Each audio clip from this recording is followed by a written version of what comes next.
주를 사랑함으로 주를 따르는 것, 주와 같이 가는 것, 자기를 부인함으로 주께 맡기는 것, 거듭난 모습, 주를 영접함으로 주를 전하는 것, 주를 인정하는 것, 자기를 포기함으로 삶을 드리는 것, 주께서 인도해 자기의 십자가 지고 주를 따라가리라.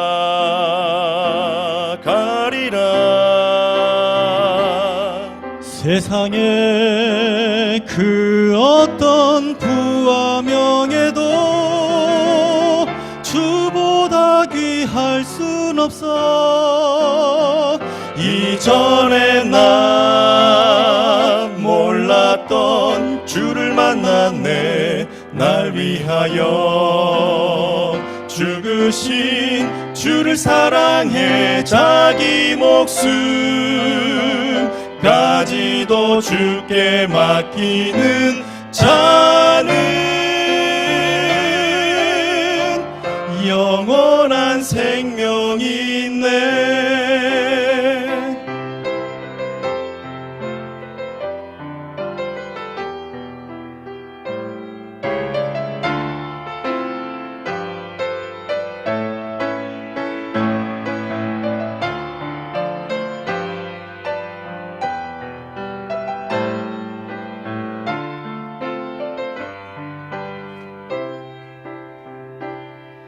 자기의 십자가 지고 주를 따라가리라.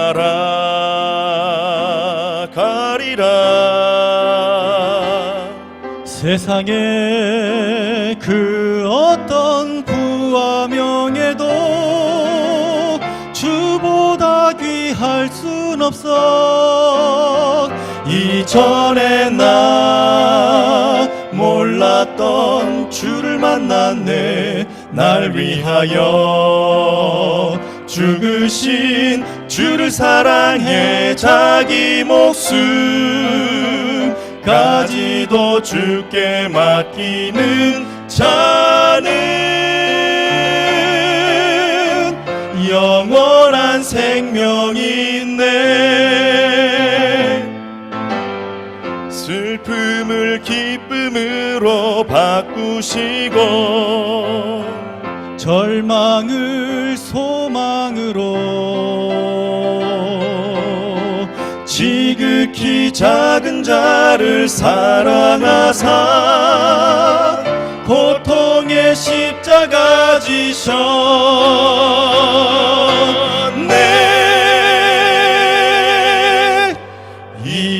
이전에 나 몰랐던 주를 만났네. 날 위하여 죽으신 주를 사랑해 자기 목숨까지도 주께 맡기는 자는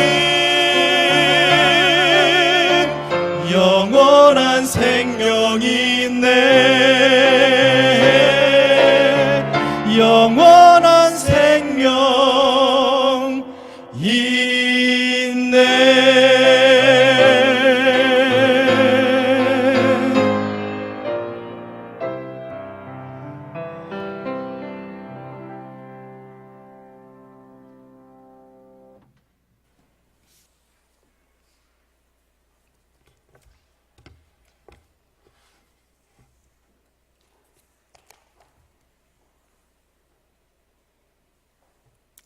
사랑하는 성도 여러분, 안녕하십니까? 먼저 이 아름다운 교회를 하나님께 드리게 됨을 진심으로 축하드립니다.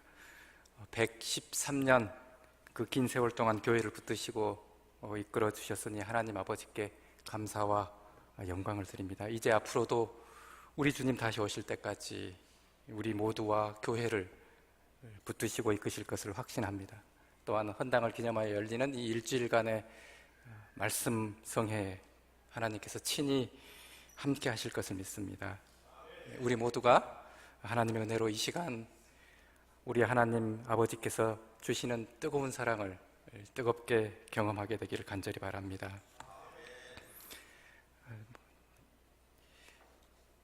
우리 장로님께서 소개해 주신 대로 저는 건국대학교 병원에서 근무하고 있습니다. 병원에서 이런저런 환자들 뵙다 보면 기적이 좀 일어났으면 하고 바랄 때가 참 많습니다. 제가 봐드리는 환자 한 분은 10년째 투석을 하고 계시는데 최근 암에 중풍까지 병이 겹쳐서 얼마나 고통스러워 하시는지 모릅니다. 의사로서 할 수 있는 것이 아무것도 없음을 절감하니 기적이 좀 일어났으면 하는 생각을 하는 것입니다. 고통스러워하는 환자들을 특별하게 도와드릴 방법이 없을 때 능력의 한계를 절감하면서 이럴 때 예수께서 오셔서 내가 낫고자 하느냐 물으시면 얼마나 좋을까, 그런 생각을 하는 것입니다. 베데스다 연못에 38년 된 환자가 누워 있었습니다. 가끔 천사가 내려와 물을 움직이게 하는데 그때 누구든지 가장 먼저 연못에 들어가면 병이 낫는다고 하는 전설이 있었습니다. 그러니 이 환자는 행여나하고 1년 365일 하루도 빠짐없이 연못가에 누워 있는 것입니다. 누워 있긴 하나 희망이 없습니다. 혼자서는 단 한 걸음도 움직일 수가 없으니 희망이 있을 리가 없습니다. 그때 그런 그에게 예수께서 오십니다. 아무 소망도 없는 그에게 예수께서 오셔서 물으십니다.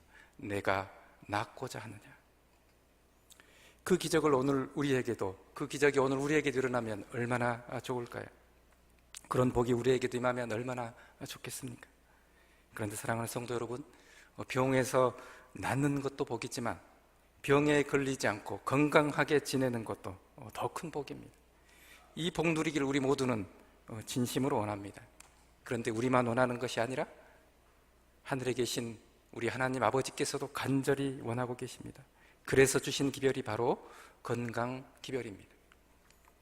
건강 기별이 정말로 복입니까? 네, 정말로 복입니다. 최초의 건강 기별은 1848년 가을에 있었습니다. 당시의 의료 수준은 형편이 없었습니다. 이 그림 보시겠습니까? 사혈이라고 해서, 플레보톰이라고 해서 피를 빼내는 겁니다. 이런 무지몽매한 시술이 의술이라는 이름으로 시행이 되었습니다. 치료제로는 비소나 수은 같은 독극물이 사용이 되었습니다. 그러니 병원에 가서 살아 돌아오는 것이 다행이라고 생각할 만큼 그렇게 의술이 형편이 없었습니다. 사정이 그러하니 당시의 미국인의 평균 수명은 정말로 형편없이 낮았습니다. 지금은 남자가 76.4세, 여자가 82.2세인데 당시 1850년대 미국인들의 기대 여명, 곧 평균 수명은 겨우 40세 정도에 불과했습니다. 재림교인들은 어땠을까요? 재림교인들의 형편도 크게 다르지 않았습니다. 리뷰 앤 헤럴드라고 하는 잡지를 아시죠? 1857년부터 1863년까지 이 리뷰 앤 헤럴드에 게재된 부고들을 다 분석해 보았습니다. 101건의 부고 기사가 있었는데 7살 이내에 사망한 아이들이 4분의 1입니다. 나머지 또 4분의 1은 10살에서 29살 사이에 죽었습니다. 그러므로 이 시대에 재림교인들의 거의 절반이 30세도 되기 전에 죽는 것입니다. 돌연사가 잦았고 전염병으로 죽는 자가 많았습니다. 전염병으로 여러 사람이 한꺼번에 죽기도 하니 목사님께서 집례를 할 수도 없이, 장례식을 목사님 없이 치를 수밖에 없는 경우도 드물지 않고 흔했습니다. 이런 상황에서 하나님께서 건강기별을 주신 것입니다. 하나님께서 주신 건강기별을 교회가 열심히 따랐습니다. 그 결과가 어떤지 아십니까? 2014년에 허핑턴 포스트라는 유명한 인터넷 신문에 이런 기사가 실렸습니다. 이 종교를 믿으면 10년 더 산다. 이 종교가 바로 제7일 안식일 예수 재림교입니다. 이 기사는 블루존 프로젝트라고 하는 유명한 연구 결과를 바탕으로 한 기사입니다. 블루존 프로젝트는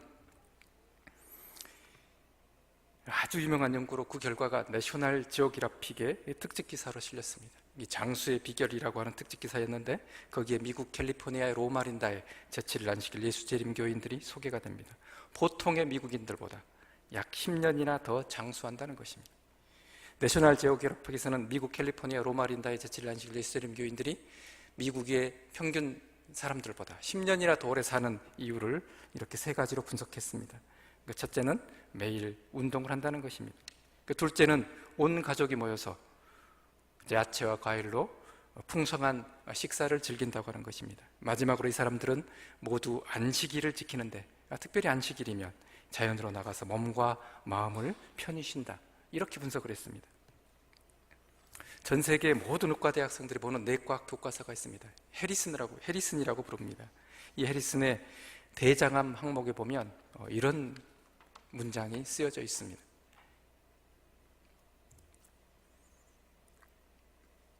Furthermore, population groups such as Seventh-day Adventist, 이렇게 우리 제7일 안식일 예수재림 교회 이름이 나옵니다. 번역하면 이렇습니다.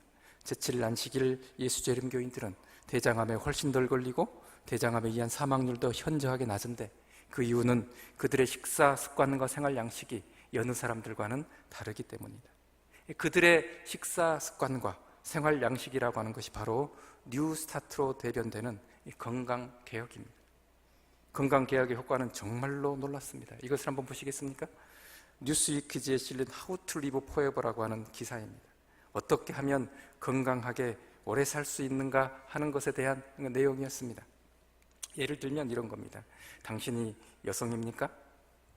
그러면 오래 살 가능성이 높습니다. 당신이 태어날 때 어머니의 나이가 25살 아래였습니까? 그러면 태어날 가능성이 높습니다. 당신은 지금 오염이 거의 없는 곳에서 사나요? 그러면 당신은 오래 살 가능성이 높습니다. 그런데 이런 질문들 중 두 번째 질문이 바로 이것입니다. 당신은 제7일 안식일 예수 재림교인입니까? 그러면 당신은 오래 살 가능성이 높습니다. 사랑하는 여러분, 남들보다 10년 더 건강하게 살기를 원하십니까? 100세까지 건강하게 살기를 원하십니까? 그러면 제7일 안식일 예수 재림교인들처럼 사십시오. 제 얘기가 아닙니다. US 뉴스 앤 월드 리포트라고 하는 미국의 유명한 신문에서 공식적인 기사를 통해서 하는 얘기입니다. 100세까지 살게 하는 11가지 방법에 대해서 실린 기사인데, 건강기별을 가진 제7일 안식일 예수 재림교인들처럼 사십시오. 그러면 100세까지 건강하게 살 것입니다. 건강기별이 정말로 복이지요? 네, 정말로 확실한 복입니다.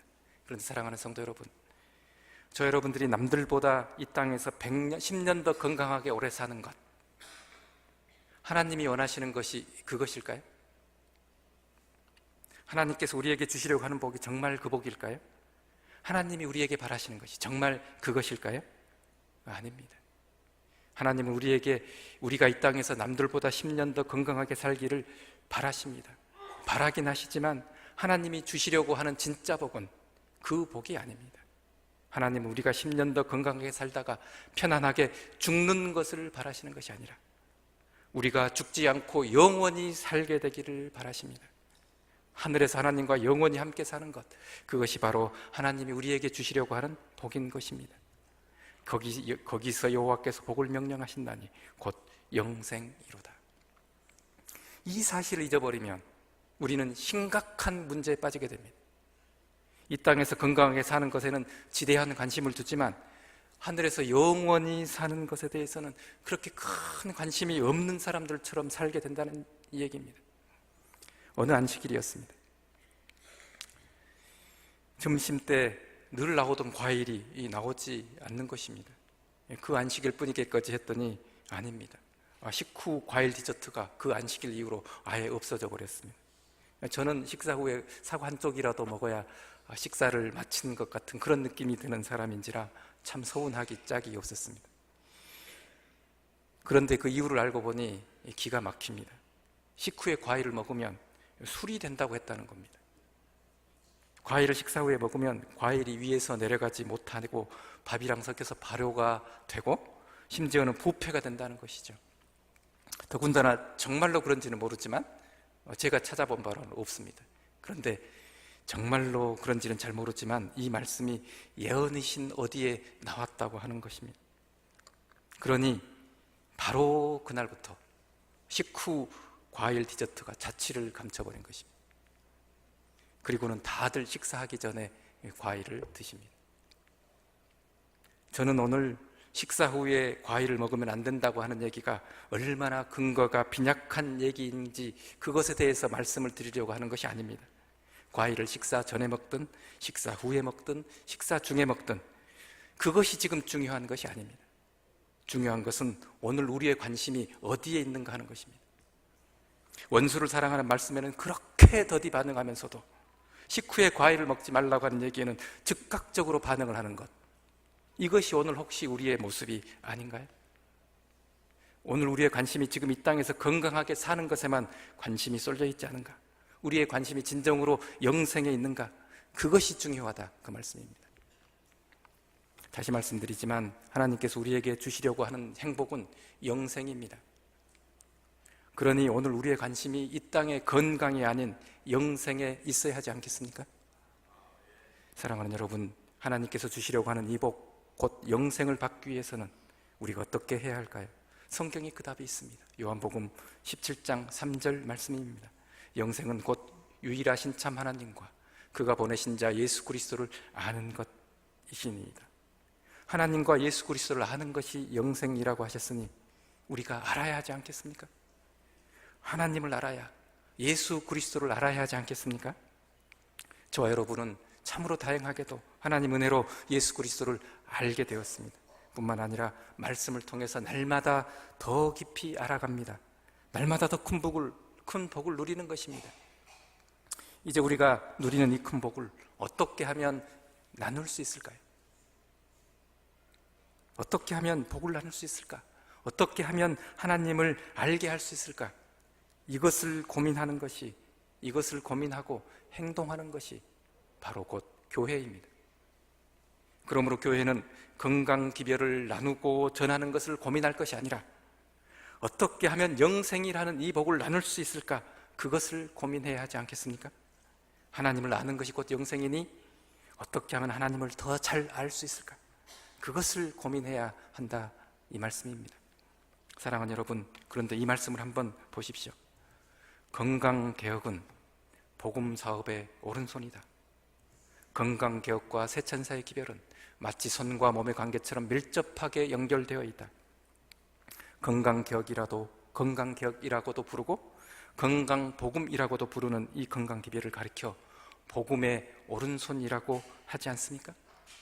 한 손에는 새천사의 기별을, 다른 한 손에는 건강기별을, 그런 뜻 아닌가요?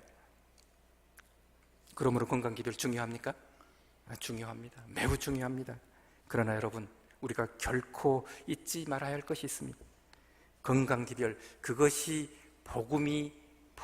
복음인 것은 아니라는 것입니다. 진리 곧 복음을 마음에 접촉시키는 길을 마련하는 하나의 쐐기가 될지언정 건강기별 그것 자체가 복음인 것은 결코 아닙니다. 복음은 오직 예수입니다. 건강기별이 복음이 아니라 예수 그리스도가 복음인 것입니다. 그러므로 건강기별이 예수 그리스도 십자가를 가려서는 절대로 안 되는 것입니다. 건강사업이 셋째 천사의 기별을 전파함에 있어서 그 사업의 옹호자들은 어느 모로나 그것을 셋째 천사의 기별을 대치시키려고 애쓰지 말아야 한다. 사랑하는 성도 여러분, 하나님은 영원한 복음인 셋 천사의 기별이 높이 들리기를 원하시지 건강 기별이 높이 들리기를 원하지 않습니다.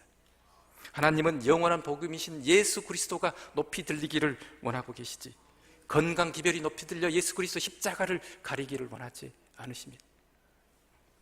현미 드시고 채식하세요. 열심히 운동하시고 물 많이 드세요. 그러면 건강해지실 것입니다. 이런 기별을 전해서 우리도 건강해지고 우리 이웃도 건강해지는 것, 이것이 바로 하나님이 진짜로 원하시는 것은 아님을 우리가 기억해야 합니다. 하나님이 진짜로 바라시는 것은 영생입니다. 우리의 영생은 건강 기별에 달려있는 것이 아니라 예수 그리스도께 달려 있습니다. 예수 그리스도의 복음이 저와 여러분들을 영원히 살게 하는 것입니다. 그러므로 오늘 저와 여러분이 진실로 낫고자 한다면 건강 기별을 실천하는 데 집중할 것이 아니라 예수께로 가는 것에 집중해야 되지 않겠습니까? 건강 기별에 집중할 것이 아니라 새 천사의 기별에 집중해야 하지 않겠습니까? 새 천사의 기별에 집중하되 그 기별 속에 있는 예수 그리스도께 우리가 더욱 집중해야 하지 않겠습니까? 그러므로 이제 저는 이 시간에 새 천사의 기별 안에 있는 예수 그리스도께 우리의 온 마음을 집중하게 되기를 간절히 원합니다. 진실로 하나님은 우리에게 복 주시기를 원하십니다. 창세기부터 계시록까지 이 성경에는 이 복 이야기로 가득 차 있습니다. 그 복에 대한 소식을 기쁜 소식이라고도 하고 복음이라고도 합니다. 그러나 그런 이 성경은 복음 곧 기쁜 소식으로 가득 찬 복음의 책입니다. 그런데 이 성경에는 기쁜 소식 중에서도 영원히 기쁜 소식, 영원한 복음이라고 불리는 소식이 있습니다. 그것이 바로 새 천사의 기별입니다. 새 천사의 기별은 우리가 복, 즉 영생을 받기를 원하시는 하나님께서 우리에게 주시는 마지막 호소입니다. 이 마지막 호소를 성경은 영원한 복음이라고 하는 것입니다. 또 보니 또 다른 천사가 공중에 날아가는데 땅에 거주하는 자들 곧 모든 민족과 종족과 방언과 백성에게 전할 영원한 복음을 가졌더라. 기쁜 소식도 모자라서 영원한 복음이라고 하는 것입니다. 그런데 사랑하는 성도 여러분, 요한계시록 14장에 이 새 천사의 기별을 정말로 영원한 기쁜 소식으로 읽고 계시는지요? 새 천사의 기별을 읽고 나서의 느낌이 어떠신지요? 기쁨이신지요? 아니면 두려움이신지요? 지금은 그렇지 않습니다만은 저는 새 천사의 기별을 읽으면 두려웠습니다. 입으로는 영원한 복음이라고 이야기를 하지만 실제로는 무섭고 떨렸습니다. 하나님의 진노의 포도주와 불과 유황의 고난과 새색토록 올라가는 그 고난의 연기가 뇌리에 꽉 박혀 있는데 어찌 무섭고 떨리지 않을 수가 있었겠습니까? 그런데 하나님은 왜 이 무섭고도 떨리는 경고의 기별을 복음, 그것도 영원한 복음이라고 말씀을 하실까요? 다시 계시록 14장 16절의 말씀을 보시겠습니다. 여기에 보면 이 기별이 누구를 대상으로 한 것인지가 잘 나옵니다. 땅에 거주하는 자들 곧 여러 나라와 족속과 방언과 백성이 바로 그들입니다. 즉 이 세상에 사는 모든 사람들입니다. 이 땅의 모든 죄인들이라는 말입니다. 당연히 남은 물이라고 자처하는 저와 여러분도 여기에 포함이 됩니다. 남은 물이라고 자처하는 우리 자신이야말로 이 기별을 듣고 받아야 할 대상자인 것입니다. 새 천사의 기별이란 다른 어느 누구에게 우리가 전해야 될 기별이 아니라 하나님께서 저와 여러분에게 주시는 영원한 복음의 기별인 것입니다. 오늘 이 자리에 바로 저와 여러분에게 하나님께서 주시는 기쁜 소식인 것입니다. 죄인에게 복음은 무엇일까요? 갇혀있는 죄인에게 기쁜 소식은 무엇일까요? 갇혀있는 죄인에게 기쁜 소식이란 바로 이런 것 아니겠습니까? 내가 해방되었다. 죄에서 해방되었다. 이미 내 죄값이 치러졌다. 그렇습니다. 새 천사의 기별의 내용이 꼭 이것과 같습니다. 그러니 복음인 것입니다. 첫째 천사가 큰 소리로 외칩니다.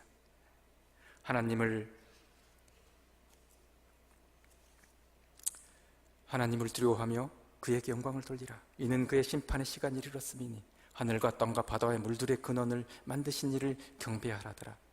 하나님께 영광을 돌리라. 하나님을 경배하라 합니다.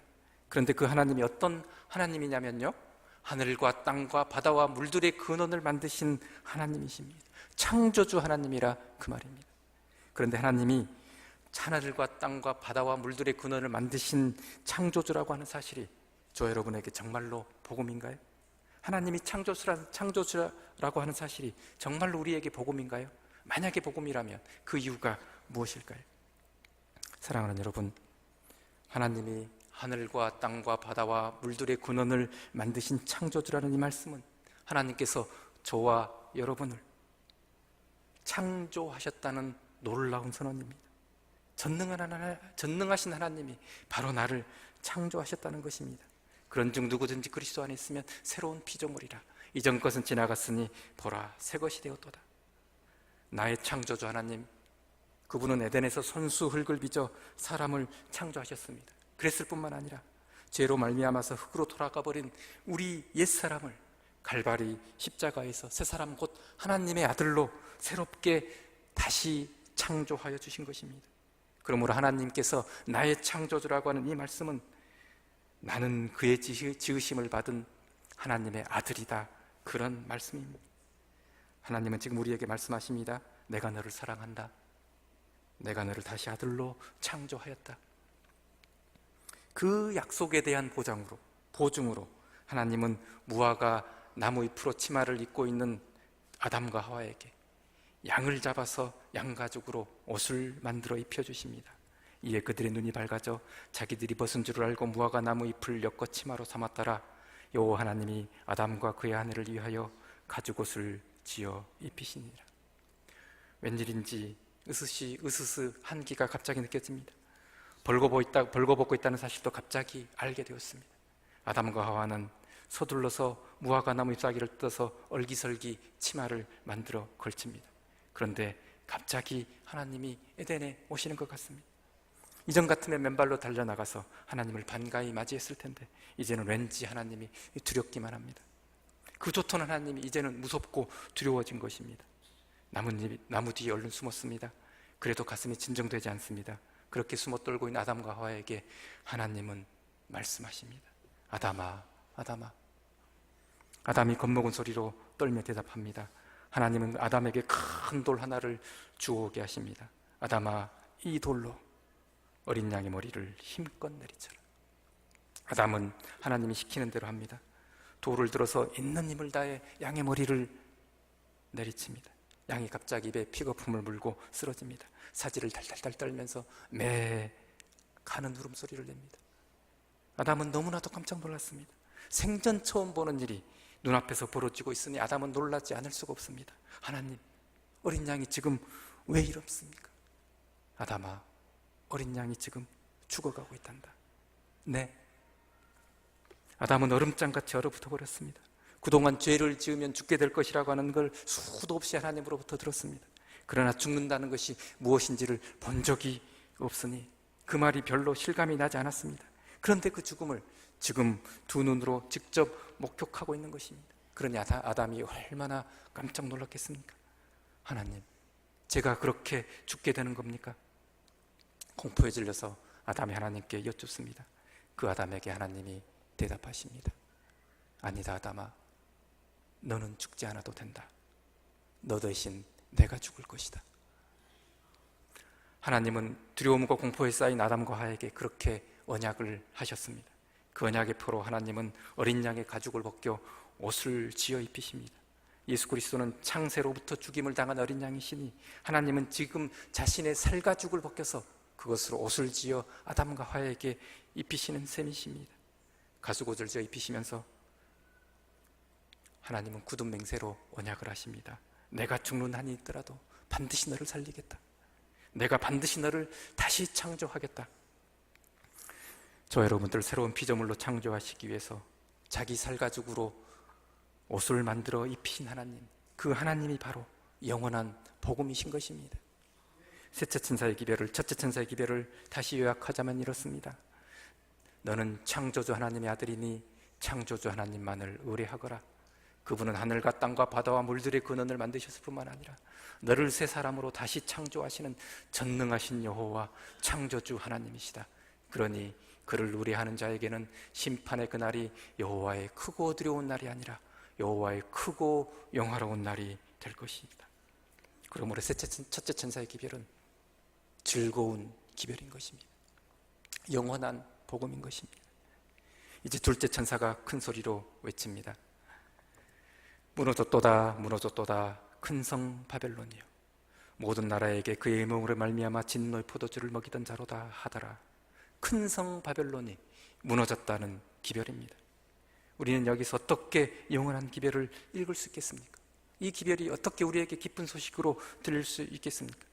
우선 바벨론이라고 하는 것이 무엇인지 생각해 볼 필요가 있습니다. 바벨론은 그 모든 나라를 그 음행으로 인하여 진노의 포도주로 먹이던 자입니다. 거짓 교리로 사람을 홀리고 헛되이 인도하는 자입니다. 일요일과 영원불멸 등을 숭배하는 로마 가톨릭과 개신교회가 이에 속할 것입니다. 그렇다면 이 기별은 저와 여러분들에게는 해당되지 않는 기별일까요? 우리는 그런 바벨론이 결코 아니니 우리와는 전혀 상관이 없는 기별일까요? 아닙니다. 새 기별은 땅에 거하는 자들 곧 여러 나라와 족속과 방언과 백성, 즉 저와 여러분을 포함한 이 땅의 모든 백성에게 주는 기별이라고 했지 않습니까? 화이트부인은 좁게는 당신의 백성이라고 공언하는 그리스도인들에게 주는 기별이라고 대쟁투에서 말씀을 하십니다. 바로 오늘 우리에게 주시는 기별인 것입니다. 그렇다면 우리에게 바벨론은 무엇일까요?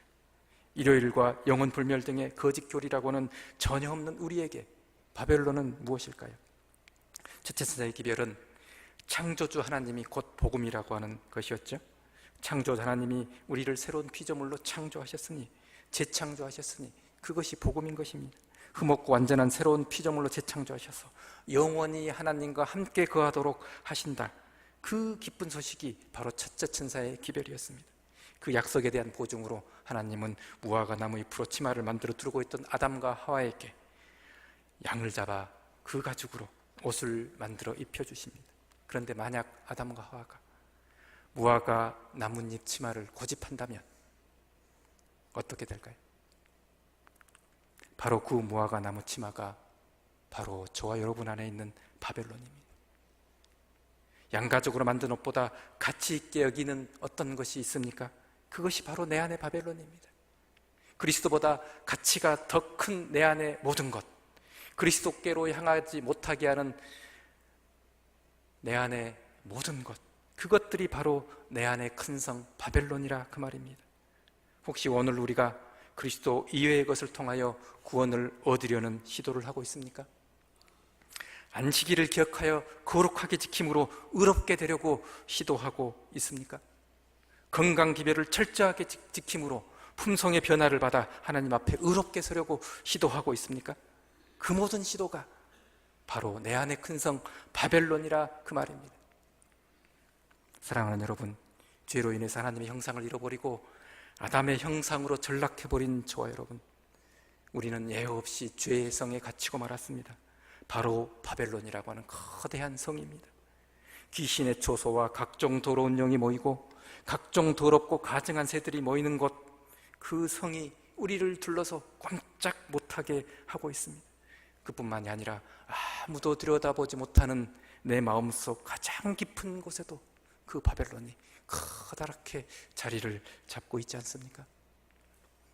저는 저를 둘러싼 이 거대한 바벨론, 그리고 제 안의 바벨론을 저의 신실함과 저의 경건과 저의 믿음으로 무너뜨리려고 무던히도 애를 쓰곤 했습니다. 여러분은 어떠셨는지 모르겠습니다. 그런데 여러분, 그것이 무너지던가요? 내 안에 그 큰 성 바벨론이 애를 쓴다고 무너지던가요? 애를 쓰면 쓸수록 바벨론이 무너지기는커녕 오히려 우리가 좌절과 절망으로 무너지고 말지 않던가요? 그런데 지금 둘째 천사는 그 바벨론이 무너졌다고 선언을 하는 것입니다. 어떻게 해서 그 큰 성 바벨론이 무너졌을까요? 바로 십자가가 답입니다. 예수 그리스도께서 무너뜨리신 것입니다. 우리를 얽아매고 있는 죄악의 성 바벨론을 예수님은 십자가의 보혈로 무너뜨려 주셨고, 따라서 우리는 예수 그리스도 십자가를 의지하여 이제 거기서 나오기만 하면 되는 것입니다. 큰 성 바벨론을 무너뜨려 주신 하나님은 우리를 위해서 거룩한 성 예루살렘을 예비하시고 큰 성 바벨론에서 나와서 거룩한 성 예루살렘으로 오라고 저 여러분을 지금 초청하고 계시는 것입니다. 힘찬 음성으로 외쳐 이르되 무너졌도다 무너졌도다 큰 성 바벨론이여, 내 백성아 거기서 나와 그의 죄에 참여하지 말고 그의 받을 재앙들을 받지 말라. 하나님께서는 오늘 주의 아름다운 성전에 모여 여호와께 예배를 드리고 있는 저와 여러분에게 간절하게 호소하고 계십니다. 내 백성아 바벨론에서 나와라. 내 안에 바벨론에서 나와서 거룩한 성 새 예루살렘으로 오거라. 그래서 우리는 바벨론에서 나와서 즐거운 소리로 땅끝까지 외치는 것입니다.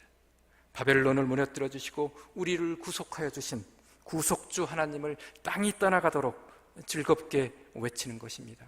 너희는 바벨론에서 나와서 갈대인을 피하고 즐거운 소리로 이를 알게 하여 들려주며 땅끝까지 반포하여 이르기를 여호와께서 그의 종 야곱을 구속하셨다 하라. 둘째 천사의 기별을 요약합니다. 너의 하나님 나 여호와가 너를 구속하기 위하여 큰 성 바벨론을 무너뜨렸으니 너희는 거기서 나와 내가 너희를 위해 예비한 거룩한 성 새 예루살렘으로 오거라. 그러므로 둘째 천사의 기별도 즐거운 기별입니다. 영원한 복음인 것입니다. 저 여러분들을 위해 하나님께서 마련해 주신 영원한 기쁜 소식인 것입니다. 이제 마지막으로 셋째 천사가 소리 높여 외칩니다. 만일 누구든지 짐승과 그의 우상에게 경배하고 이마에나 손에 표를 받으면 그도 하나님의 진노의 포도주를 마시리니 그 진노의 잔에 섞인 것이 없이 부은 포도주라. 거룩한 천사들 앞과 어린 양 앞에서 불과 유황으로 고난을 받으리니 그 고난의 연기가 세세토록 올라가리로다. 셋째 천사는 지금 하나님의 진노의 포도주와 불과 유황의 고난과 세세토록 올라가는 그 고난의 연기를 이야기하고 있습니다. 무서운 심판의 모습입니다. 이 기별의 소리는 지금 영원한 기쁜 소식을 읽고 있습니까? 사랑하는 여러분, 우리는 두려워하기 전에 여기서 먼저 하나님의 진노의 포도주가 누구에게 부어지고 있는지를 주목해야 될 필요가 있습니다. 바로 짐승과 그의 우상에게 경배하고 이마에나 손에 표를 받는 자들에게 심판이 주어지고 있습니다.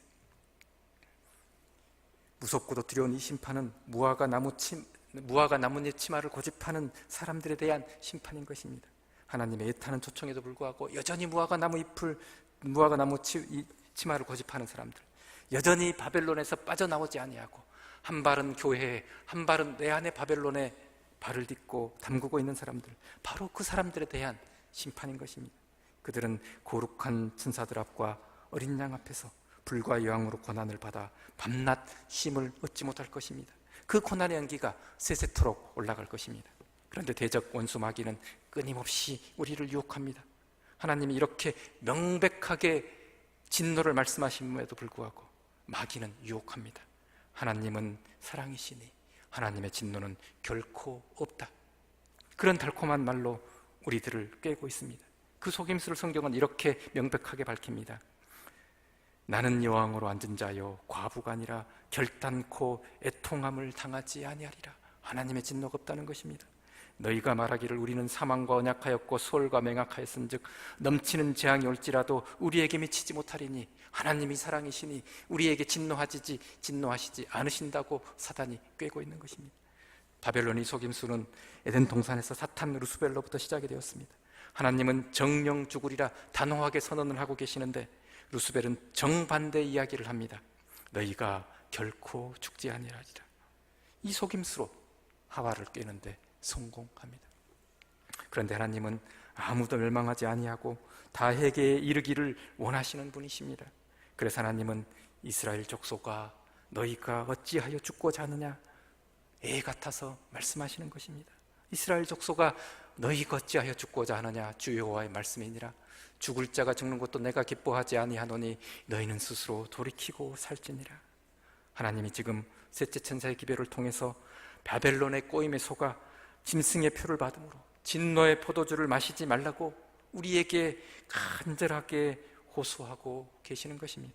뿐만 아니라 하나님은 짐승의 표를 받아서 진노의 포도주를 마시는 대신 하나님의 인을 받아 축복을 받으라고 저 여러분들에게 호소하고 계시는 것입니다. 사랑하는 여러분, 우리가 살 수 있는 유일한 길은 무화과 나뭇잎 치마를 벗고 양가죽 치마를 입는 것입니다. 하나님이 지어 입혀주신 양가죽 옷을 믿음으로 입는 사람들, 이 사람들이 바로 그들의 이마에는 어린 양의 이름과 그 아버지의 이름을 받은 사람들입니다. 이 사람들 성경은 14만 4천이라고 부릅니다. 이 14만 4천의 무리의 특징은 어린 양이 어디로 인도하든지 따라가는 자들입니다. 곧 하나님의 계명과 예수에 대한 믿음을 지키는 자들입니다. 이들에게 하나님은 셋째 천사의 기별을 마치시면서 축복과 쉼을 선언하십니다. 우리를 향해 애타게 호소하시는 하나님, 그분이 바로 복음입니다. 하나님이 바로 영원한 복음인 것입니다. 셋째 천사의 기별을 다시 요약합니다. 하나님의 진노는 결코 없을 것이라는 바벨론의 속임수에 속아 짐승과 우상의 표를 받지 말아라. 너의 하나님 나 여호와가 주는 어린 양의 이름을 받아라. 내 이름을 받는 모든 너희에게 복이 있을 것이다. 사랑하는 성도 여러분, 영원한 복음인 세 천사의 기별, 곧 첫째 천사와 둘째 천사와 셋째 천사의 기별을 단 한 문장으로 요약하면 이렇습니다. 보아라, 너희의 하나님이시다. 하나님이 바로 기쁜 소식이요, 오직 하나님만이 영원한 복음인 것입니다. 사랑하는 성도 여러분, 이제 영원한 복음에 대한 한 이야기를 들려드리고 말씀을 맺겠습니다. 고재봉이라는 사람을 아십니까? 일가족 6명을 도끼로 찍어서 잔인하게 살해한 극악무도한 살인마입니다. 너무나도 끔찍하고 참혹한 사건이라서 온 나라가 충격에 휩싸였습니다. 1963년 10월이니 지금으로부터 55년 전 10월입니다. 고재봉은 포병 부대에 근무하는 상병이었습니다. 그 고재봉이 자신의 부대 대대장인 박중령과 그 가족, 그리고 가정부까지 6명을 도끼로 찍어 죽여버린 것입니다. 고재봉은 전쟁고아였습니다. 군대 가기 전에 늘 배가 고팠는데 군대에서도 사정이 비슷했습니다.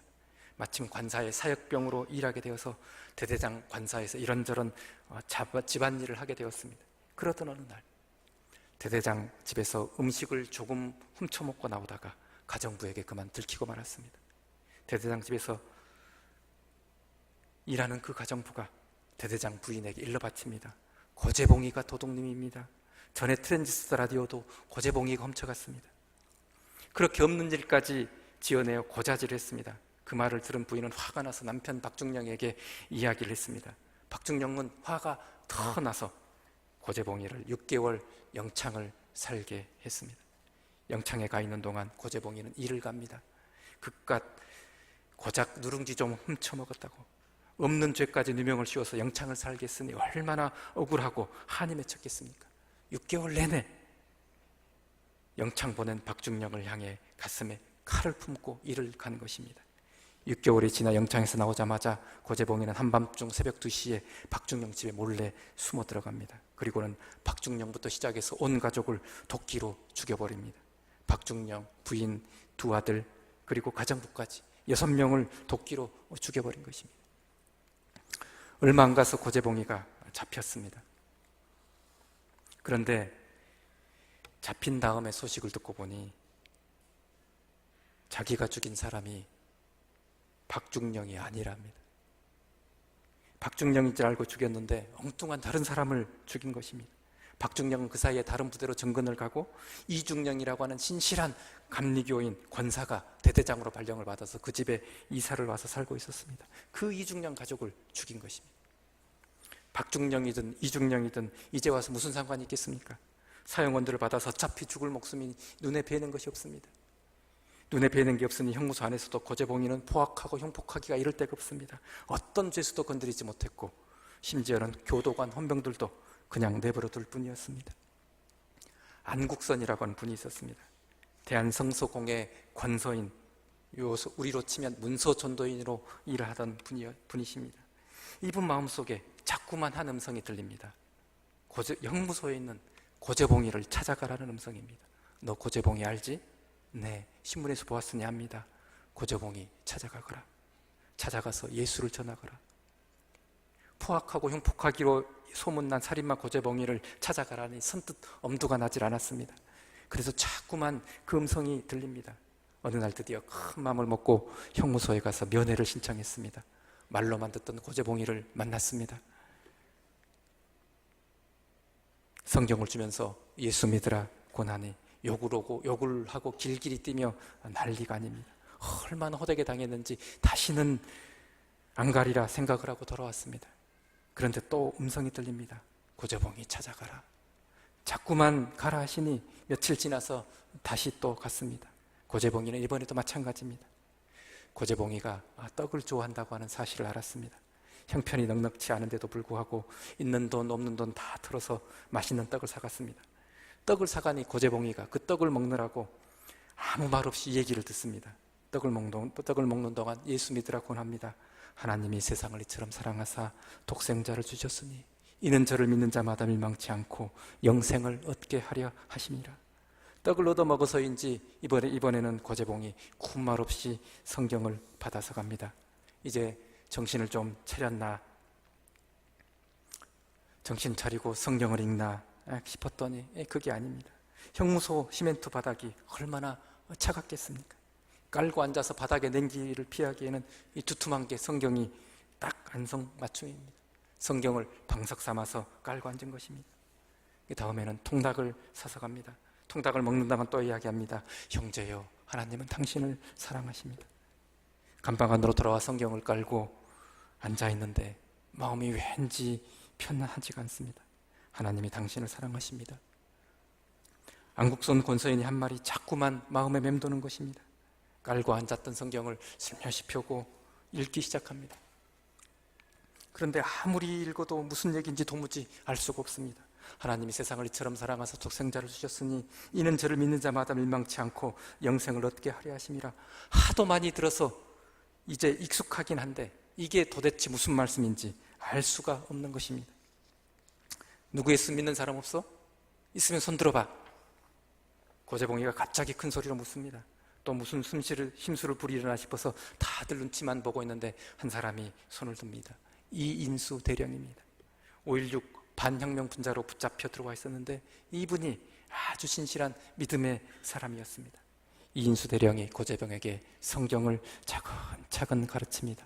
하루하루 그렇게 성경을 배웠습니다. 그러면서 성경을 읽는데 읽으면 읽을수록 마음이 뜨거워지는 것입니다. 어느 날 성경을 읽는데 눈물이 저절로 주르르 흐릅니다. 하나님이 세상을 이처럼 사랑하사 독생자를 주셨으니 하나님의 사랑이 드디어 얼음장같이 차갔던 고재봉이의 마음을 녹인 것입니다. 회심한 고재봉이는 이제 감방 안에서 전도를 하기 시작합니다. 너 이리 와봐. 너 예수 믿어 안 믿어? 네가 예수를 안 믿으니 죄짓고 감방에 들어와 있지. 알았어 임마? 형무소 안의 죄수들은 고재봉이가 무서워서 예수를 믿겠다 이야기합니다. 그러면서 속으로는 욕을 합니다. 저 새끼 언제 안 죽나? 고재봉이가 그것을 눈치채지 못할 리가 없습니다. 이렇게 전도해서는 안 되겠다고 하는 생각이 들었습니다. 그래서 교도소장에게 편지를 씁니다. 고재봉이 예수 믿고 다른 사람이 되었다는 것을 아는 교도소장은 형무소의 모든 죄수들을 강당에 다 모이도록 했습니다. 죄수 1800명과 간수원병 200명이 교도소 강당을 가득 채웠습니다. 사형수 고재봉은 쇠사슬에 묶인 채로 강단에 올라섰습니다. 눈물을 흘리면서 이야기를 합니다. 여러분, 저는 죄인입니다. 결코 용서받지 못할 큰 죄를 지은 죄인 중에 죄인입니다. 나는 아무 잘못도 없는 일가족 6명을 도끼로 찍어서 죽였습니다. 내가 이렇게 무고한 사람을 죽이게 된 것은 예수를 알지 못했기 때문입니다. 누가 만일 내게 예수를 믿으라고 전도하고 나를 예수를 믿게 하였다면 나는 이런 죄를 저지르지 않았을 것입니다. 하나님은 그런 저를 십자가의 피로 용서해 주셨습니다. 그러니 여러분에게 오늘 호소합니다. 사랑하는 여러분, 여러분도 예수를 믿으십시오. 예수 믿고 구원받으십시오. 듣는 사람들이 모두 옵니다. 죄수들도 울고 교도관들도 울고 모두 다 가슴을 치며 눈물을 흘립니다. 이제 교도소는 교회가 되었습니다. 찬송이 끊이지 않고 회개의 기도가 끊이지 않습니다. 그러던 어느 날 아침입니다. 고재봉 전방 교도관이 와서 큰 소리로 말을 합니다. 방을 옮긴다는 얘기입니다. 그러나 그 말이 사형을 집행한다고 하는 말임을 모두가 압니다. 교도소 안의 모든 죄수들이 감방문을 나서는 고재봉을 보며 통곡을 합니다. 아우들아, 울지 마라. 나는 이제 주님 계신 천국에 간다. 예수님 잘 믿어라. 나중에 천국에 가서 다시 만나자. 고재봉은 웃으면서 감방 안의 동료들에게 마지막 인사를 합니다. 드디어 사형 집행장입니다. 사형장에는 이미 군목과 사형 집행관과 소총수들이 와 있습니다. 군목이 와서 고재봉의 손을 잡고 마지막 기도를 합니다. 눈물이 너무 나와서 목사님은 기도를 마치지 못합니다. 고재봉이 그 기도를 이어받아서 끝을 맺습니다. 예수님의 이름으로 기도합니다. 아멘. 기도가 끝나자 집행관이 다가옵니다. 마지막 할 말이 있는지 묻습니다. 고재봉이 대답합니다. 하나님이 세상을 이처럼 사랑하사 독생자를 주셨으니 이는 저를 믿는 자마다 멸망치 않고 영생을 얻게 하려 하심이라. 그 말을 들은 집행관은 할 말이 더 있는지 다시 묻습니다. 할 말이 또 있는가? 고재봉이 얘기합니다. 두 가지 요구사항을 말합니다. 저는 죽을 준비가 돼 있으니 제 눈을 가리지 말아주세요. 저는 하늘을 보면서 죽고 싶습니다. 검찰관님, 찬송을 부르게 해주세요. 그리고 제가 찬송을 부르다가 웃음을 지으면 그때 방아쇠를 당겨주세요.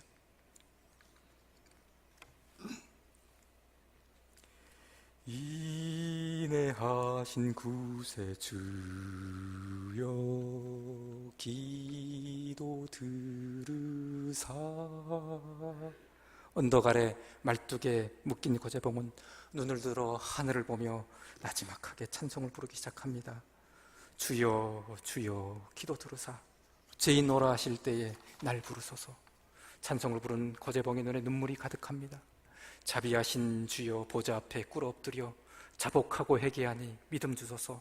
터져나오는 울음 때문에 고재봉은 더 이상 찬송을 이어가지 못합니다. 군목도 울고 사형 집행관도 옵니다. 얼마를 그렇게 있었을까? 울음을 멈춘 고재봉이 다시 찬송을 부르기 시작합니다. 만복 근원 대신 예수시여 위로하소서.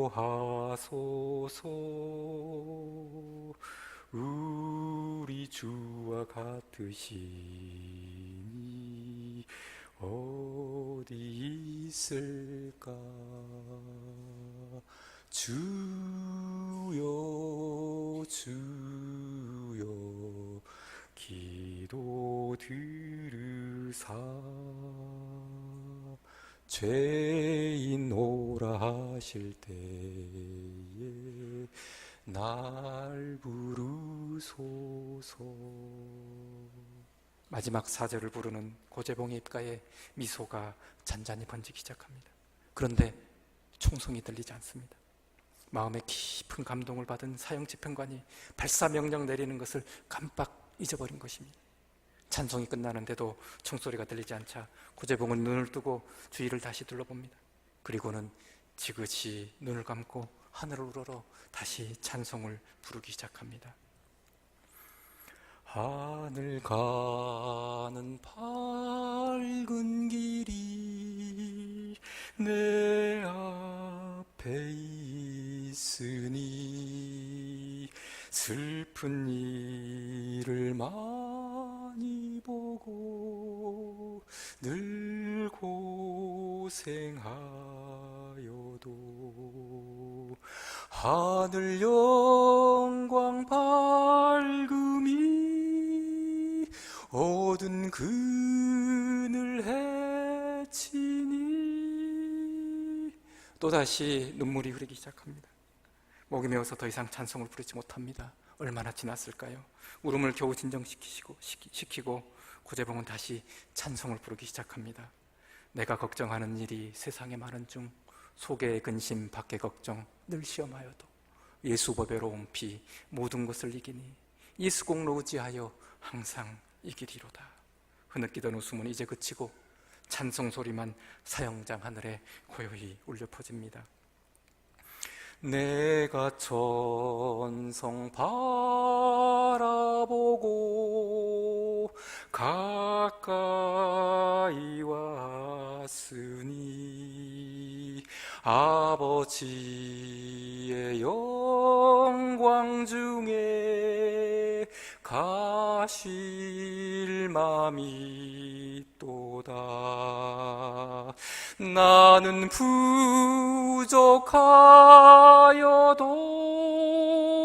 영접하실 터이니 고재봉의 입가에 미소가 번지기 시작합니다. 돌에 맞아 죽어가던 스테반의 얼굴에 보이던 바로 그 환한 웃음, 그 환한 웃음이 고재봉의 얼굴에 피어납니다. 순간 총성이 울리고 고재봉은 그렇게 형장의 슬로 사라졌습니다. 사랑하는 성도 여러분, 고재봉은 형장의 슬로 사라졌지만 그는 영원한 복음을 안고 잠이 들었습니다. 하나님이 그에게 영원한 복음이 되어주신 것입니다. 고재봉에게 영원한 복음이 되어주셨던 하나님은 오늘 우리에게도 영원한 복음이 되어주실 것입니다. 저와 여러분의 사랑하는 아버지가 되어주실 것입니다. 사랑하는 성도 여러분, 진실로 낫기를 원하십니까? 그러면 마음에 새기어 기억하시기 바랍니다. 고재봉의 죄를 치료하신 예수, 예수가 치료제이십니다. 예수가 복음입니다. 오직 예수만이 저 여러분을 낫게 하시는 영원한 복음이신 것입니다. 이제 잠깐 후면 영원하신 복음이신 우리 주님께서 이 땅에 다시 오실 것입니다. 저 여러분을 데리러 이 땅에 다시 오실 것입니다. 영광의 그날 우리 모두 기쁨으로 하나님 배웁게 되기를 간절히 바랍니다. 이제 말씀을 마칩니다.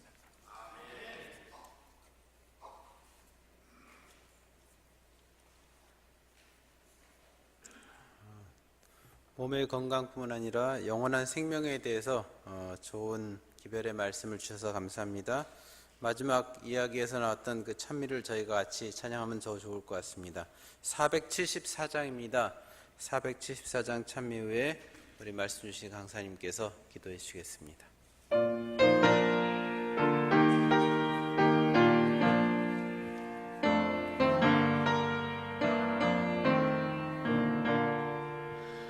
하늘 가는 밝은 길이 내 앞에 있으니 슬픈 일을 많이 보고 늘 고생하여도 하늘 영광 밝음이 어두운 그늘에 치니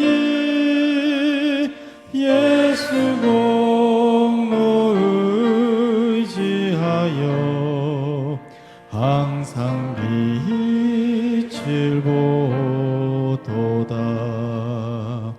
내가 걱정하는 일이 세상에 많으니 속에 근심 밖에 걱정 늘 시험하여도 예수 보배로운 피 모든 것을 이기니 예수 공로 의지하여 항상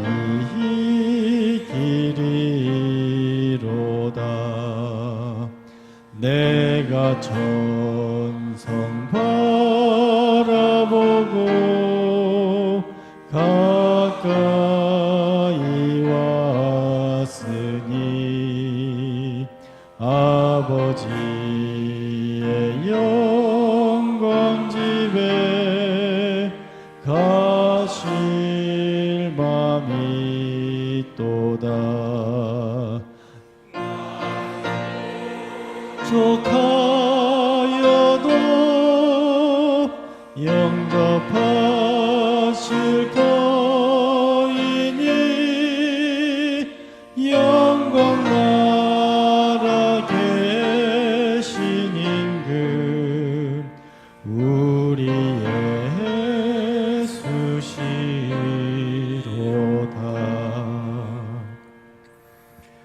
하늘에 계신 아버지 하나님, 저희들을 사랑하셔서 전능하신 하나님을 아버지라고 부를 수 있도록 은혜를 주시니 그 은혜 참으로 감사드립니다.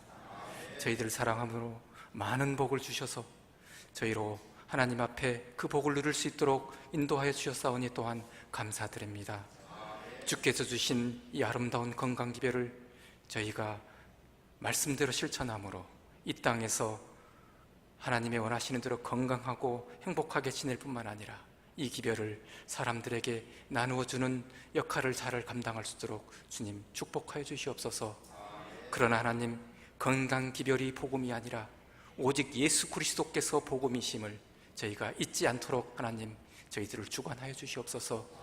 저희가 오직 예수 그리스도로 인하여 행복하고 예수 그리스도로 인하여 하늘까지 행진하는 주의 아름다운 아들이 될 수 있도록 하나님 축복하여 주시옵소서. 이 예수 그리스도를 이 교회를 통하여 많은 사람들이 발견하고 알 수 있도록 하나님 저희들을 사용하여 주시고 당신의 사랑하는 이 본부교회를 축복하여 주시옵소서. 잠시 후 우리 주님 다시 오실 그날에 우리 모두가 기쁨으로 복되신 예수, 구원이신 예수를 기쁨으로 영접할 수 있도록 축복하여 주시옵기를 우리 주 예수 그리스도 이름으로 간절히 기도하옵나이다. 아멘.